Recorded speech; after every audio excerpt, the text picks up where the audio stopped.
Yin Young listeners. This is James. Today we're talking with a very special guest, Mayu Nakamura. Yay! Yay! Yeah. So Mayu, I'll just read briefly from your website, Mayu. Mayu earned an MFA from the Graduate Film Program at NYU in 2006. Her first fiction feature film, The Summer of Stickleback, was premiered in the competition section at the Busan International Film Festival, and it was theatrically released in Japan. Fast forward to 2015, she has worked in documentary as well, and she's worked in documentaries that follow Japanese Brazilian kids struggling to survive in Japan and Brazil. In 2015, she directed another documentary feature film, Alone in Fukushima, which I believe you're making a sequel for. And then just recently, she had a fiction feature thriller that was released called Intimate Stranger, and now she has most recently, which I just watched, the she is her. Oh wait, sorry. She is me. I am her. Watashi no Naka no Kanajo. So basically, what's the word? Quadriptic. We call it omnibus feature films. Oh, omnibus feature film. Yeah. So it's a series of 4 short films, all linked together by the performance of Nana Hana, the main actress. Nahana. Sorry. Yeah. Nahana.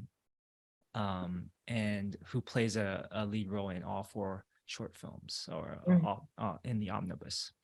Okay, yeah, that's it. Sorry, did I miss anything, or is there anything else about that? It sounds good. Yeah. Okay.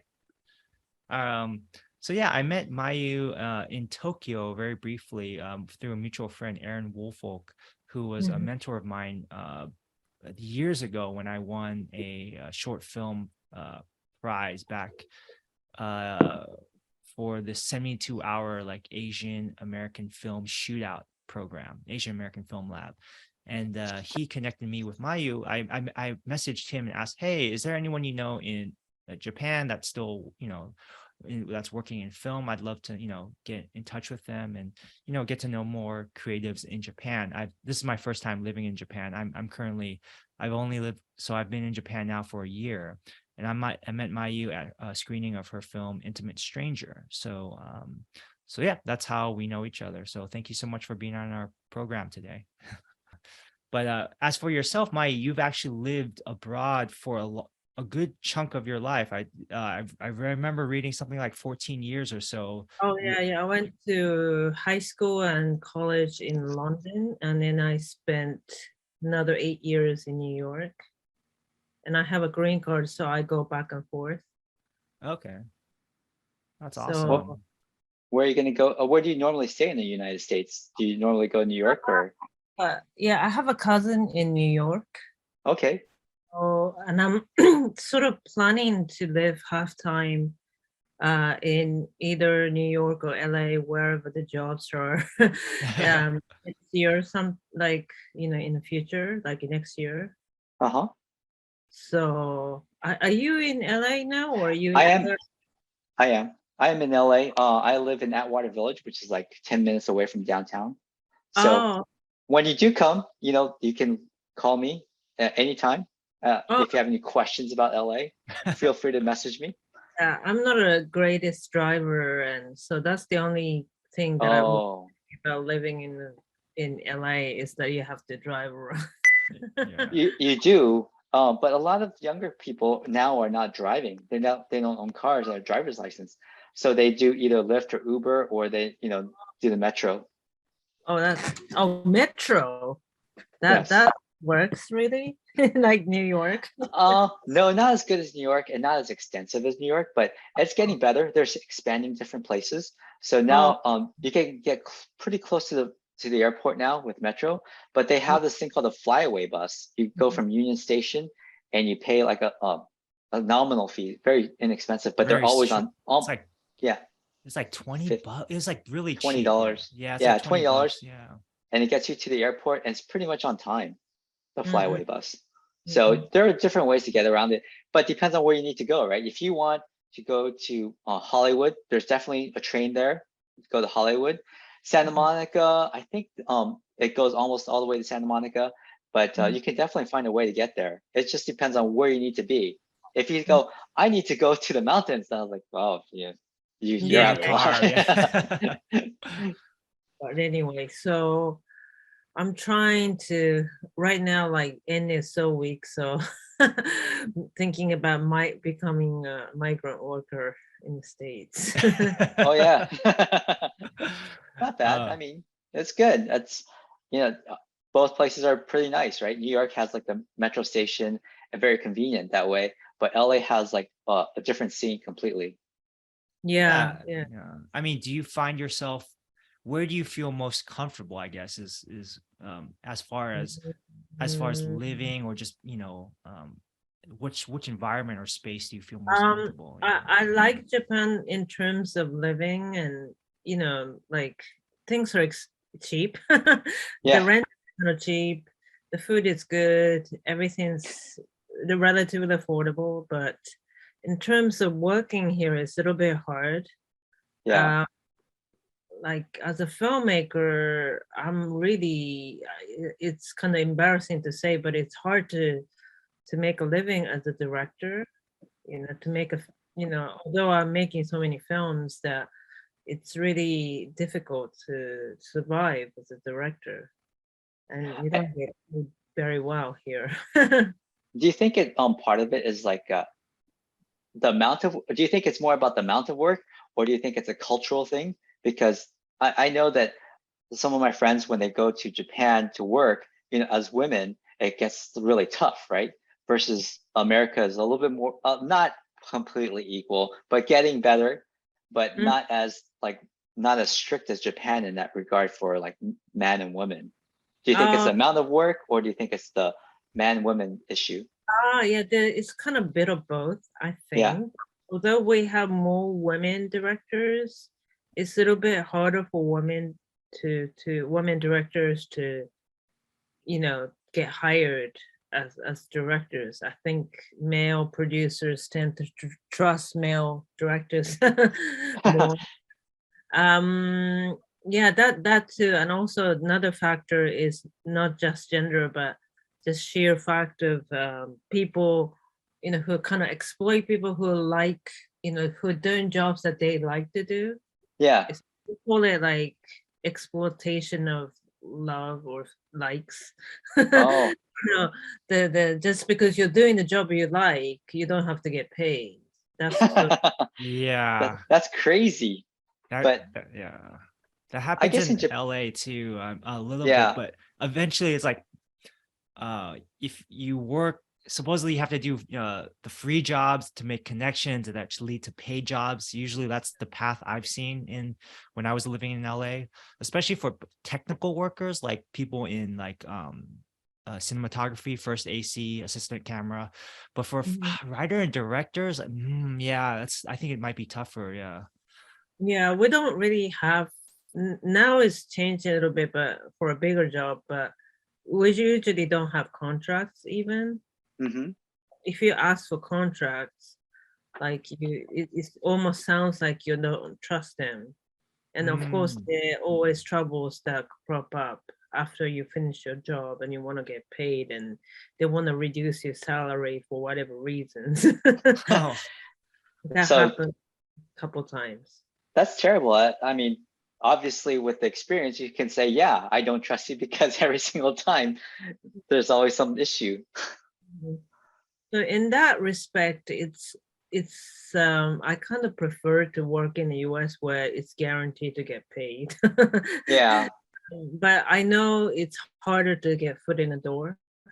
hmm yeah. It's more competition. Everything's very competitive. But now I hear that there are more diversity initiatives, so it's becoming easier for like Asian Americans or sort of like people of color to get hired or something. I I Yeah, don't I think know. it's, think so. Yeah. I think Sorry. so. Yeah.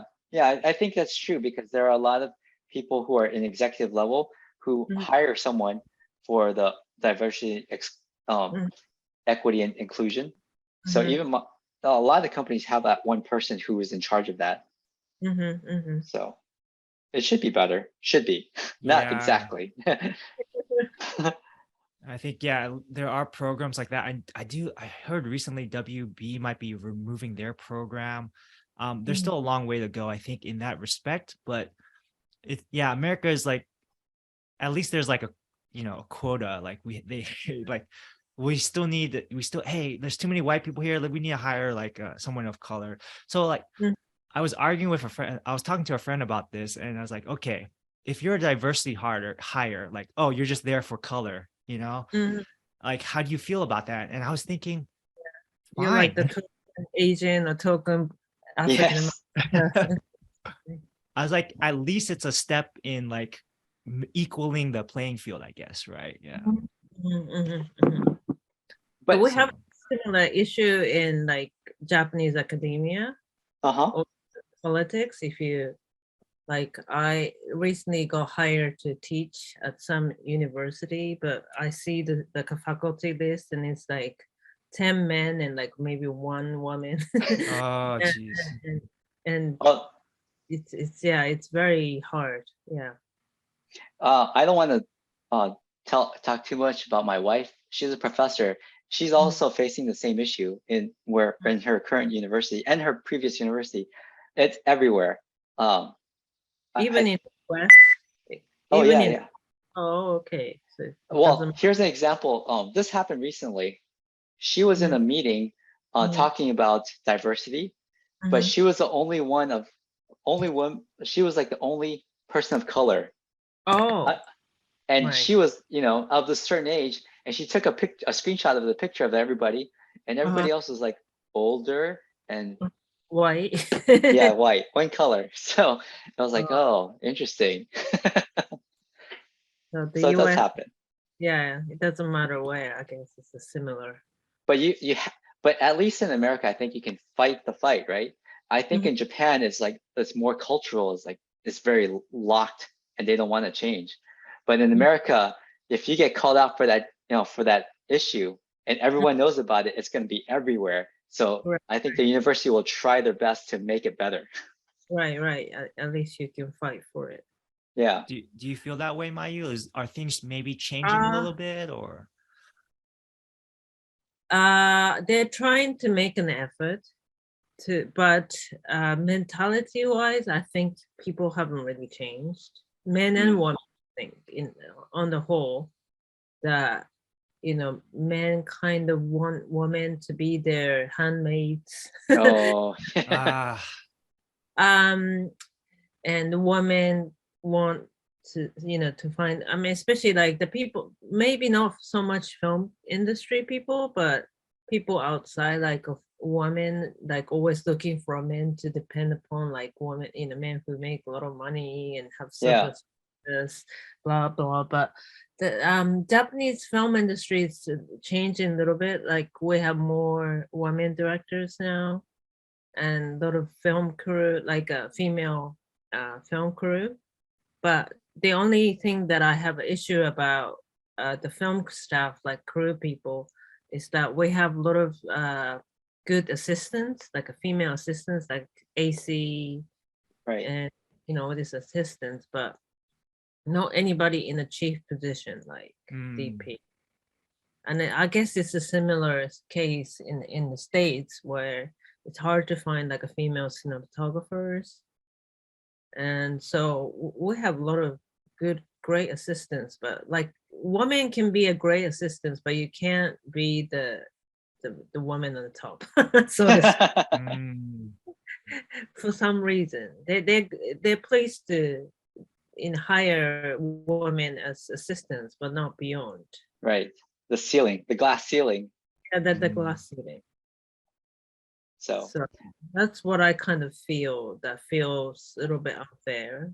And they will say things like, "Oh, the equipment's heavy, blah blah," and it's well, camera assistants all female, and they're carrying the the equipment's for the DP, so it doesn't make any sense. Yeah, it's not like the DP is not supposed to be carrying that much equipment, anyways, right? Right.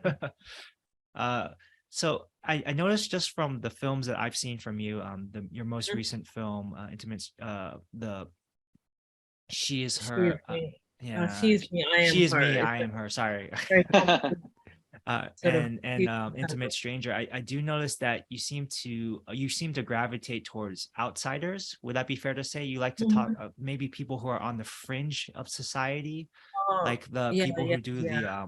what is it, the ore ore sagi, the kind of, so the ore ore Mhm. sagi is like the scams where someone's called, it's like ore ore, hi, it's your distant, Same s- distance. son-in-law, yeah, or grandson or something, and they try to scam generally older people into giving them money. So there's that. And in this recent omnibus short films, you've talked about homelessness. You talk about maybe these delivery drivers who are trying to struggles to survive, or these lonely people who are working from home and trying to live in the wake. I think that kind of caught my attention, is that you seem to be talking about outsiders, and also that you're talking about it in the present day. It's not like, oh no, pre-pandemic, it's during the pandemic and now. Oh, Yeah, I'm just curious, like, is that attraction to these kinds of stories, maybe is that does that tie in with maybe your own like perspective on the world perspective, or maybe your own upbringing? I'm just curious about that. Yeah. oh, should I just like quickly recap what this film's about, or I don't know. Sure, yeah, if you would like to. Yeah, yeah. So my recent feature, the first one, The Intimate Stranger, which premiered at Tokyo International Film Festival last year, it's sort of like a psychological thriller about this middle-aged woman who's looking for her missing son, and this guy, a young man who approaches her like pretending to know her son, and they sort of start to live together and start to form this weird mother and son, kind of surrogate mother and son, and almost like a lover strange relationship. And the other one, She Is Me, I Am Her, which is my recent film, is sort of an omnibus feature about, you know, 4 different women of different age groups and different backgrounds. And I'm basically kind of portraying how women are surviving in the post-COVID Tokyo. So we have like 30-year-old like housewife to 20-year-old, we call it delivery sex worker, people that you call up a sex worker and they kind of show up on your doorstep. Sort of a sex worker and 40-year-old blind woman, and different kinds of women. So I guess I'm interested in, I don't necessarily see them people in the margin, because I kind of identify, I see myself in them. I'm sort of not so well off director with this freelancer, so I just feel like I could be homeless like tomorrow. Technically. So I don't necessarily feel like they're the outsider, they're the people that I kind of identify myself with. And also the fact that I mentioned this in several times in Japanese media, but like a lot of the Japanese films, not so much like Western or European or American films, but most of the films are about young people, especially young female, young men, and maybe middle-aged men, but not middle-aged women. If you're above 35 and you're a woman, like you really can't be the protagonist of the film. Yeah. They don't want to pay, the producers don't want to put money into that kind of film. Because I guess the glass ceiling is that although we have a lot of women directors, that a lot of the investors and producers are men, and usually middle-aged men, therefore they want to see a young woman. They don't want to see like a sexy middle-aged woman. Especially Japanese culture is all about youth. It's not just gender sexism, but ageism is so huge. Yes. People always ask how old you are and whatever your man or woman, and they kind of size you up like, oh, you gotta be married and have, have this kind of make certain amount of money and own a house by, I don't know, whatever age. Yeah. So there's that sort of, yeah, I'm sort of always up against this sexism and ageism, and I guess that's what I'm trying to resolve in these films, is that trying to cast these women who are almost like neglected in Japanese society and shed a light on them, because I feel like we're half the audience in the film industry, and a lot of women go watch the film and they feel like we're like absent on screen, like we don't even exist on screens. Yeah. And the actresses are all complaining because there's so many good actresses above 35, Right. and they will say they're only roles for like good good mom and good wife. Yeah. And there's nothing more. So boring for them. So that's what I'm trying to do with my films, I guess. Yeah, I was watching the films I was watching She's Me, I Am Her with my fiance, and she recognized, oh, it's Asada Miyoko, the very famous actress. I don't know, I'm not Japanese. My fiance is Japanese, and she's like, she's like Asada Miyoko is like a famous. She's in a lot of TV and films. Yeah. So she's like, wow, it's her. Yeah, I was like, oh, cool. Yeah. So she's like, I don't know who the equivalent in maybe not Susan Sarandon, who would be the equivalent, but somebody in the like 60s and famous. Meryl Streep. Maybe. Close, yeah. I do find it interesting in your films. There seems to be a little bit of a subversion in the sense that you feel like this person. So let's say, oh, person A is victim, right? Is the victim, right? But then there's person B is the perpetrator, is the person, the attacker, right? But there seems to be like a little bit of a switch sometimes in your films where it's like the victim is not really that vulnerable. Maybe the victim is not as stupid as he or she seems to be. Is that fair to say? Is that something you're like maybe trying to convey? Yeah. Yeah, I mean, in both films that I deal with this telephone scam, we call the ore ore sagi, this telephone scam, and usually it's men who deceives women and older women, like they call up pretending to be a son or grandson and try to scam money from mothers or grandmothers, the women who usually get deceived. So I wanted to switch that, turn it around. So women pretend to be deceived, but in fact they're the one deceiving them. So that's sort of what I'm trying to do.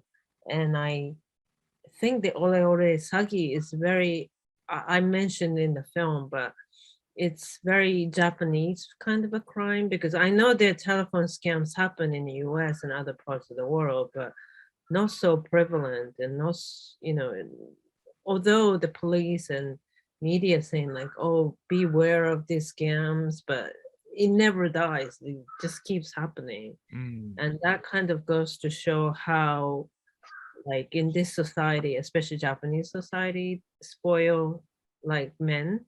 So I think it's unthinkable for Western audience or the Western people that like you're like 30 or 50-year-old and you're in the money trouble, you call up your parent for money.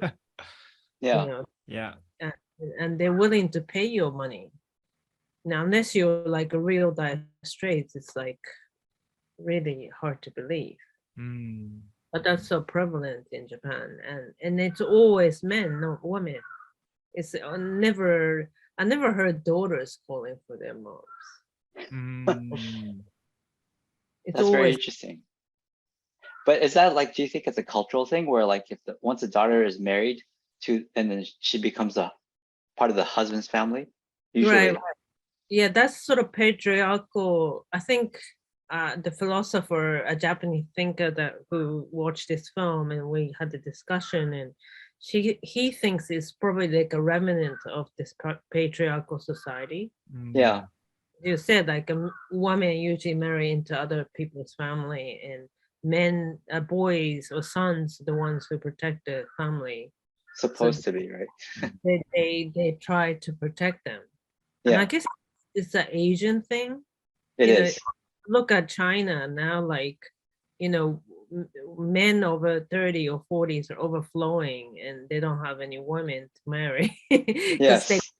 you know, because the one child policy, and they got rid of all the girls, and Yes. they send them away to the States or something, and they're like a shortage of women. Well, that's what they wanted. They got exactly what they wanted. And what Yeah. they're paying for right now. Yeah. Yeah, but like so now the one child policy is like they abolished it, and they can have more than one child, but because of like some people are pointing to like late stage capitalism, but basically it's too expensive to have more than one kid, like in China, Taiwan, Japan, like a lot of these East Asian countries, Korea. So a lot of these young people are like, why would I have more than one kid? Why would I even have a kid? Like they can barely survive, like trying to survive in a very hyper competitive environment. So it's interesting. Like they're like, okay, China, you can have more than one kid, and like no one's like, why? Like, I can't afford it, like, yeah. So I think for one thing I also want to kind of talk a little bit about, I had read that, so you're from Tokyo originally, but you went to school as a child in Kyoto, but then as a teenager you went to London. Is that correct? Okay. Yeah.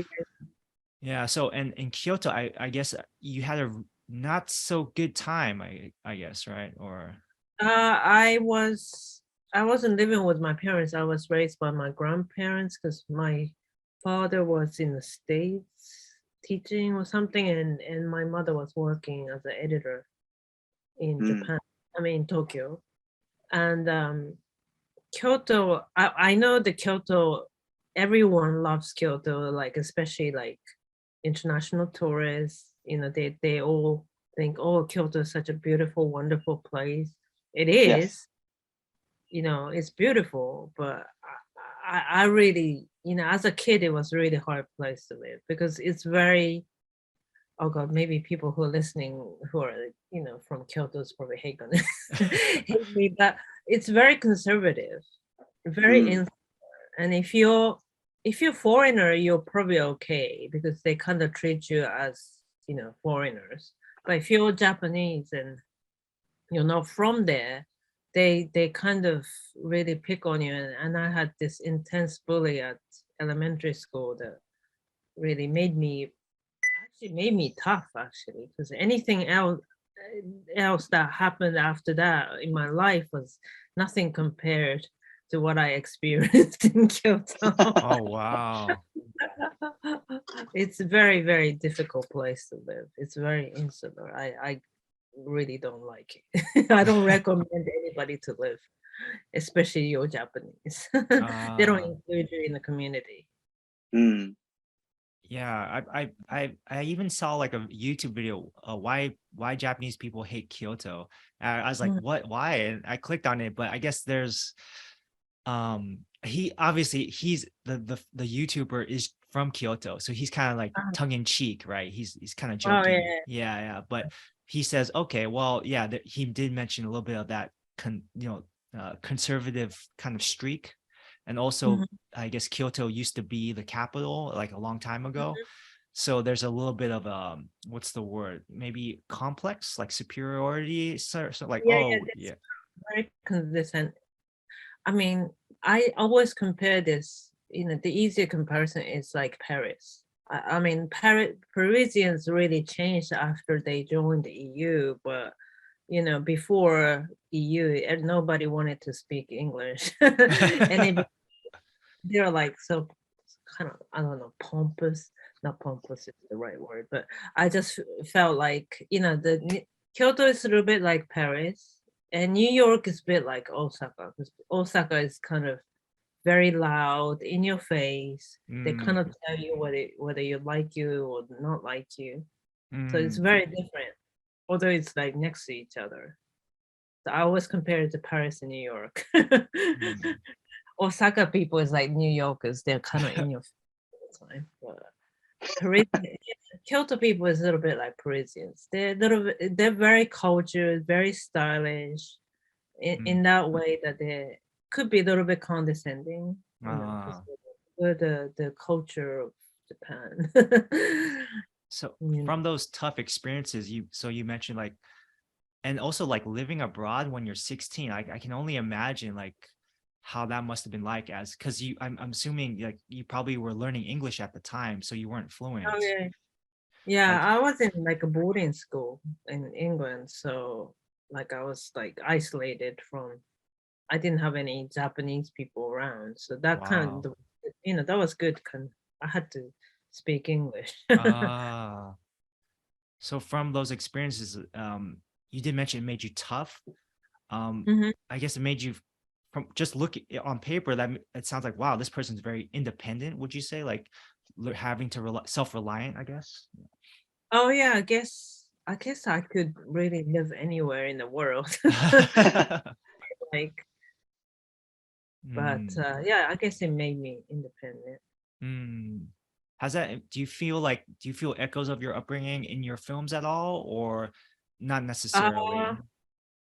Well, I think although I'm making films in Japan, I feel like I have a sort of a bird eye view, or like that kind of outside view of Japan or Japanese society. You know, the fact that I thought the Oreo Lesagi, the telephone scams, seemed a little bit weird was kind of more of my Western perspective. Nobody in Japan like said like, oh, this is weird, because they're so used to it. They didn't even have an idea that this is strange. But because I lived outside and I came back, that I can point out the good things and bad things about Japan that seem very interesting to me. So. That's interesting. Yeah, I feel like for myself, I'm living in Japan, but I feel still a strong desire to talk about issues in America. So that's kind of I guess for me at least to hear. So like maybe it'll get, living outside of America is, might be able to give me some more perspective on some of the issues I want to talk about in America as well, particularly Asian American issues. So no, that's interesting to hear. Yeah. Yeah, I think for one thing that for like your audience, who do you feel like seems to connect with, like with your films? Like you've shown in New York, you've shown in different places of the world. I guess, do you find a kind of people who come up to speak to you to be like mostly female, mostly a certain race, or yeah? It's interesting because I try to make films for a woman like, you know, over 35 or something, but then it turns out like the yesterday I had the film screen, Intimate Strangers screened at Nagano, and I went there, and a lot of the film, the audience is actually middle-aged men. Turns out, who are the fans of you know, Asuka Kurosawa, or just simply a cinephile. I guess women are busy. I don't know. It's just that I see more men for some reason. Like our house, you know, cinephiles, like mostly middle-aged men. Strange enough. This is in Japan specifically? Yeah.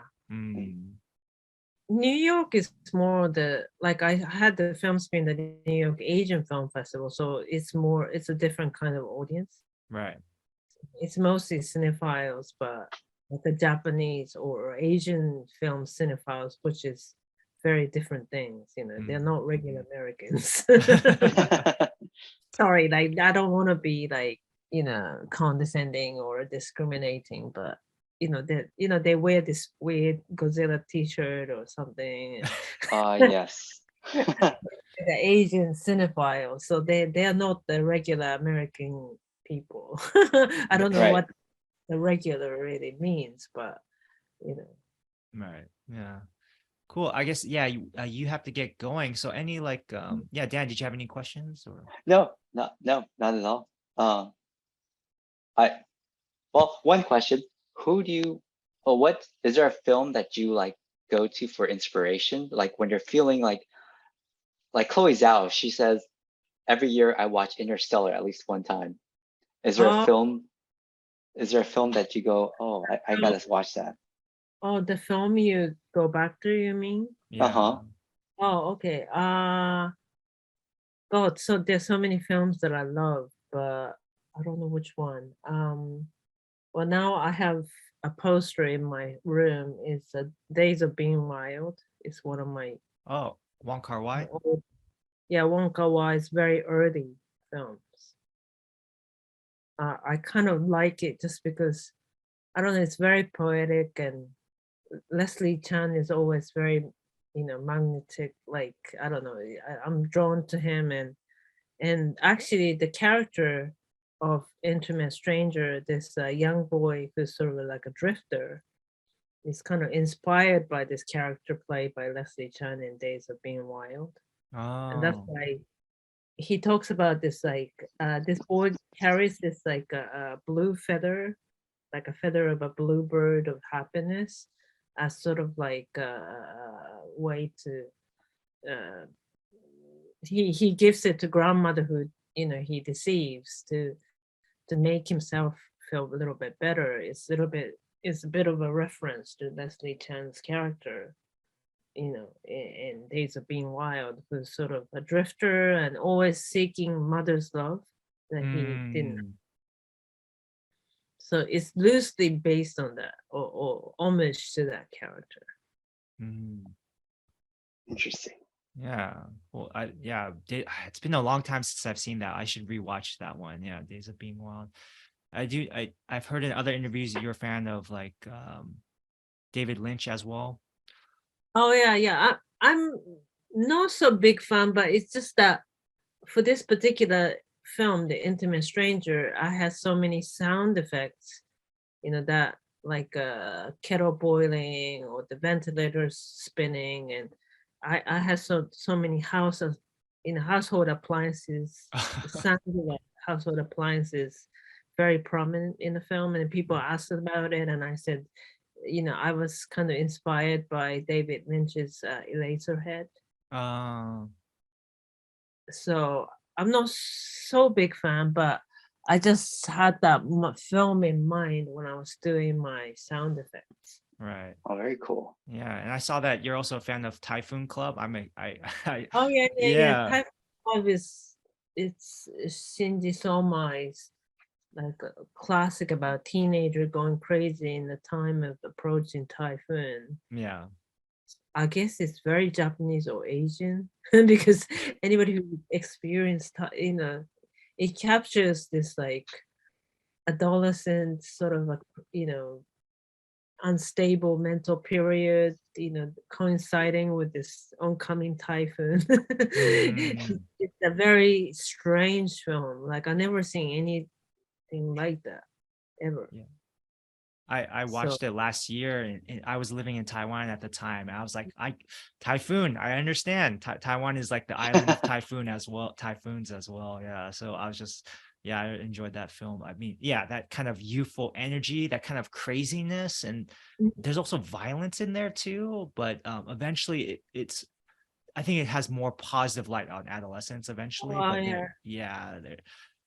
But it doesn't shy away from some of the darkness of, I guess, adolescence or coming of age. It's a little bit like I think the film is comparable to Edward Young's Brighter Summer Day. Oh, I love that. Oh my god, yeah. It's sort of similar in the sense that it deals with this darker side of teenage, adolescent, like a teenage period.